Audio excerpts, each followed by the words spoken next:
This week we will look into the mechanics of another narcissistic intrigue in casual conversations, and that is drowning you with subjects that are not yours, and triangulation in the form of stories and updates about other people, or trapping you in confrontations that you cannot escape.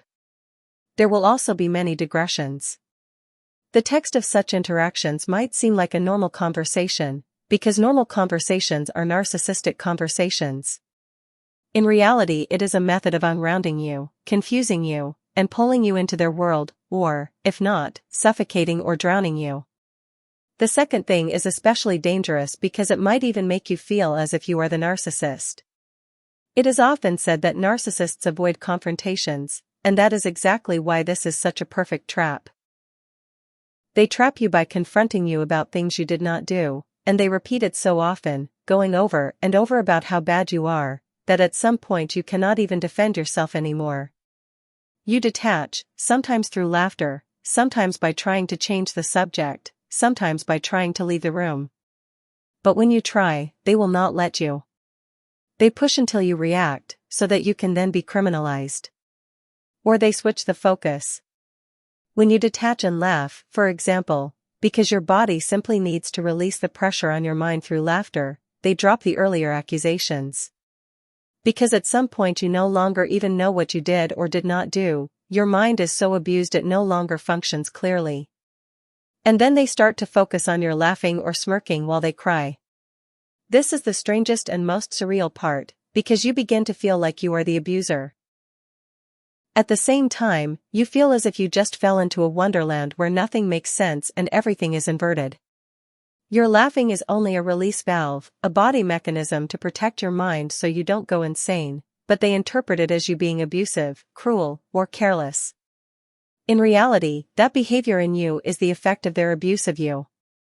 It is almost as if they create abuse in you in order to then play the victim of it. It is twisted, but it is very real, and very common. And in many cases it is even totally unconscious. Sometimes this happens with narcissists, who do it skillfully, almost supernaturally. Other times it happens with well-meaning people who are unaware of what they are doing. In those cases, there is still an abuse dynamic, but it is not one that either side wants. It comes from a schism of perception, often amplified by cultural differences. But when narcissists do it, it is deliberate and manipulative, and they execute it with precision. If you try not to follow, or if you try to reverse and ground yourself, they will make it look as if you are the one trying to control the conversation. They appear hurt, and they paint you as selfish, someone who doesn't want to hear about what others do, someone who only wants to talk about yourself. Or, because you feel so encompassed and suffocated by their talking, you eventually react in a sharp way just to make them stop, after all your subtle attempts to redirect the conversation failed. And usually they do this when an audience is present. That way, they paint a picture of you as selfish or abusive in the eyes of the audience, by manufacturing an experience that the audience then witnesses. This is not only the criminalization of you as a person, but also the criminalization of the audience. Because the audience becomes a set of false witnesses and, through that, an unknowing part of the abuse system. Often your own conscious mind becomes part of the audience as well. You get convinced by the manufactured story about yourself, because you saw it and experienced it with your own eyes.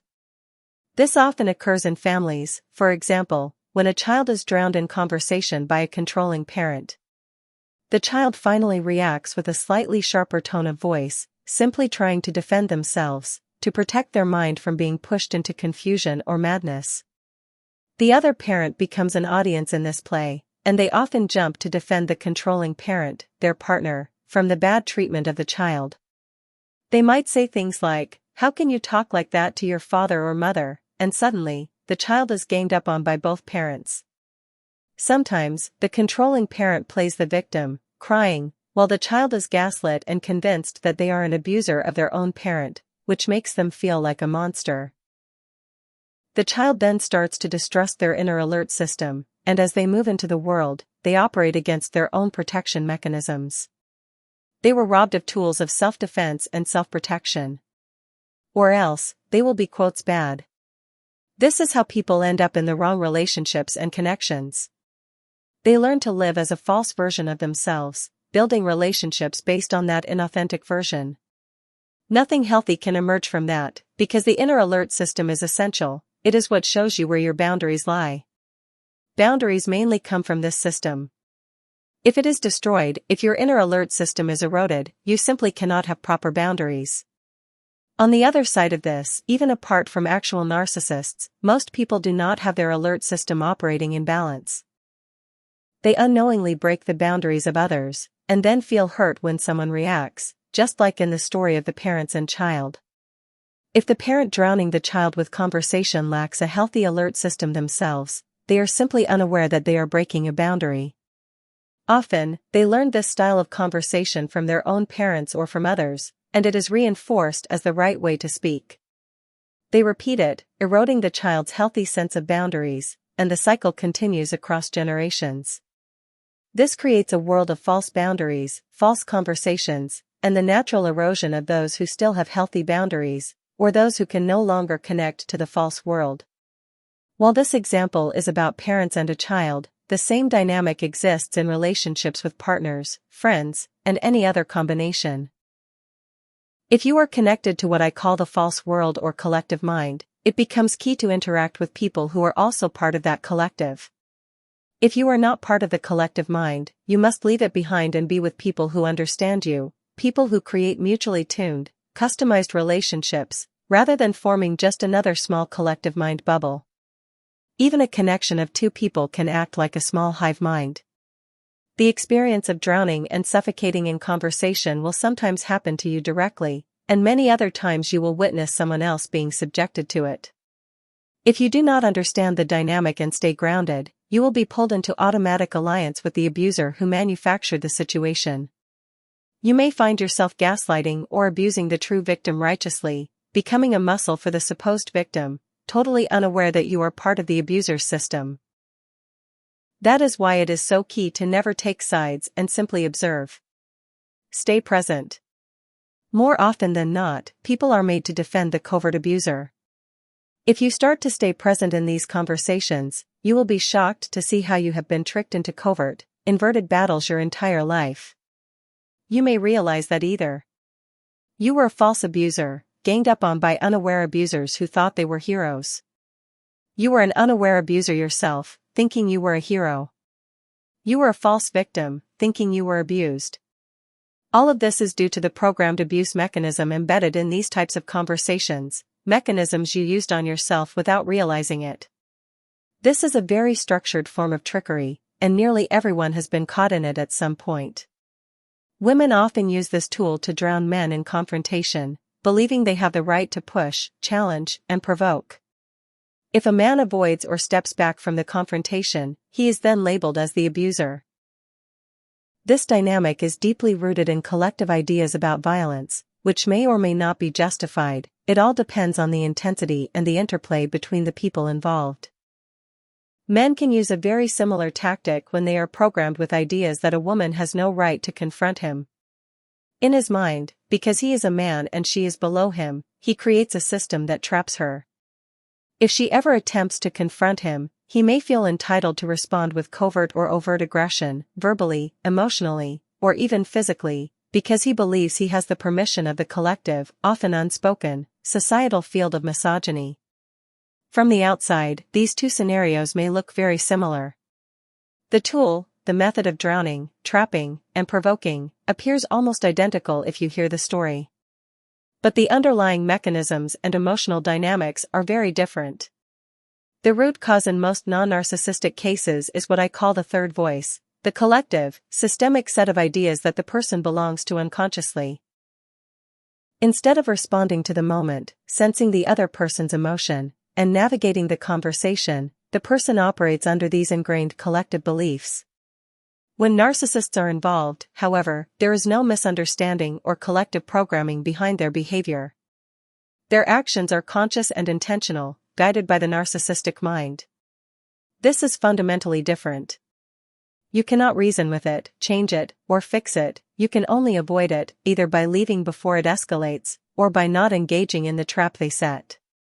If the person is a victim narcissist, they will poke and provoke until you react.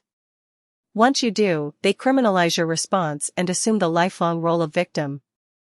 This mechanism can escalate, and in extreme cases has led to physical violence or even murder. One can see examples in fiction, such as the Netflix movie Rebecca, and in historical events, such as systemic manufactured crimes like those of the French Revolution. These show how powerful and destructive emotional and covert systemic abuse can be. The danger of this type of silent emotional violence is that it is often invisible. The abusers may not even realize that they are abusers, they genuinely see themselves as victims. Society, programmed with similar ideas, often backs them up and covers the true source of the harm. The silent abuse slowly destroys people in ways that remain unseen and unacknowledged. This is why it is crucial to understand the destructive power of emotional violence without being blinded by the reactive abuse that may follow. Reactive abuse often looks overtly ugly, aggressive, and evil, but it is only the visible tip of a much larger, silent, invisible system of control. This corruption is systemic. It exists not only in institutions like governments and politics but also within individuals, shaping relationships, interactions, and social norms. Once you begin to observe it, you realize it is not a personal redirection or isolated problem, it is part of one vast, interconnected system of corruption and manipulation that we are all part of in some way. The experience of this kind of abuse often begins in ordinary conversation. At first, everything feels normal, you feel grounded in yourself and the conversation, and you may even enjoy it. It feels good. Then, one of the participants slowly begins to create a conversational spiral, a portal into the narcissistic world. They do this by starting to talk about other people's stories in a way that subtly draws you in. Hidden within the conversation are tiny pins and needles, acid, bitterness, and subtle manipulations. These are wrapped in charisma, so they are easy to swallow in the moment. Often, you don't notice their effect until later, sometimes when you get home, the next day, or even later. During the conversation itself, it feels like stepping onto a VR train, it keeps speeding up, pulling you along. You start to feel suffocated and overwhelmed by the sensations, yet you don't, or cannot, stop them. They insist it is nothing, that it is fun, that everyone likes it, that this is just how people connect. Eventually, you reach a point where you can no longer take it. You have to strip the VR glasses off your head with emotional force just to protect your mind from going crazy. At this point, they act as if you have hurt them. If you don't react with this force, they simply continue abusing you. There is never a true win for you unless they allow it, because everything is designed to keep you engaged in their world. Even people who are not fully narcissistic often get pulled into this dynamic. When things escalate quickly, people react instinctively and fail to see the wider picture. They miss the subtle abuse and only perceive the visible reaction. That reaction becomes strongly associated with you because the emotional experience is traumatic for everyone involved, even those who are not narcissistic. The narcissistic force always operates by creating false associations. The emotion you feel, the discomfort or overwhelm, is extracted covertly and assigned to a false source. You are made to seem like the cause of the unpleasant experience, even though the experience itself was orchestrated by someone else. This programs everyone's subconscious with the wrong cause and effect pattern. You are seen as the origin of the trauma, even though you are the true victim.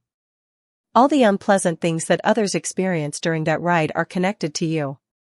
You are trained, in a sense, to be the scapegoat. Everything they feel, everything they undergo during this type of abuse, gets associated with you. This is very common, and it is also why false narcissists, or victims of the most covert narcissists, often think that they are the abuser.